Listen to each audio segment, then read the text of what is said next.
Seorang gadis tanpa sengaja menjadi bagian dari sebuah eksperimen misterius. Ia dibekukan di dalam freezer selama 20 tahun penuh, hanya demi imbalan sebesar 5 juta dolar. Namun ketika terbangun, gadis itu sama sekali tidak menyadari apa yang terjadi. Ia merasa baru saja tertidur satu malam saja. Dengan wajah polos, ia naik bus untuk pulang. Ia mengeluarkan uang 1.000 won dan meminta kembalian. Tapi sopir bus menatap heran. Tarif bus kini sudah 2.000 won. Gadis itu terdiam. Baginya, kemarin harga tiket masih 500 won. Sopir mengira ia hanyalah gadis desa yang baru pertama kali datang ke kota, sehingga dengan baik hati membebaskan sisa ongkosnya.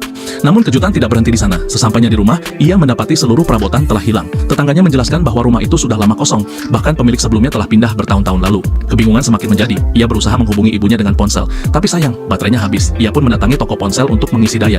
Namun staf toko justru mengatakan bahwa charger untuk ponselnya sudah lama tidak diproduksi. Gadis itu membantah, sebab baginya ponsel itu baru dibeli 2 hari lalu. Staf toko yang curiga akhirnya melaporkannya ke polisi.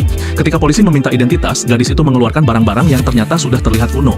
Polisi mulai terkejut, bahkan mendiskusikan kemungkinan bahwa gadis ini tidaklah berusia seperti yang ia klaim. Dari data registrasi, polisi berhasil menemukan nomor ibunya. Sayangnya, panggilan itu tidak dijawab. Putus asa, gadis itu memutuskan kembali ke sekolah lamanya. Di sana, ia semakin terkejut. Semua orang menggunakan teknologi aneh. Mereka bisa menjawab telepon hanya dengan menyentuh telinga mereka. Dan saat matanya tertuju pada sebuah spanduk besar bertuliskan tahun 2019, tubuhnya langsung membeku. Ia menyadari, ia telah tertinggal waktu selama 2 dekade penuh. Di sisi lain, ibunya yang baru pulang melihat pesan dari kantor polisi. Begitu mendengar suara putrinya, air mata pun jatuh tak terbendung. Selama 20 tahun terakhir, meski dinyatakan meninggal, ia tidak pernah berhenti mencari. Kini putrinya yang hilang tiba-tiba kembali. Dengan penuh emosi, ia bersama suami dan anak lelakinya bergegas menuju kantor polisi. Namun setibanya di sana, petugas mengatakan bahwa Lisa, putri yang selama ini mereka rindukan, baru saja pergi ke sekolahnya. Dan di sanalah cerita baru dimulai.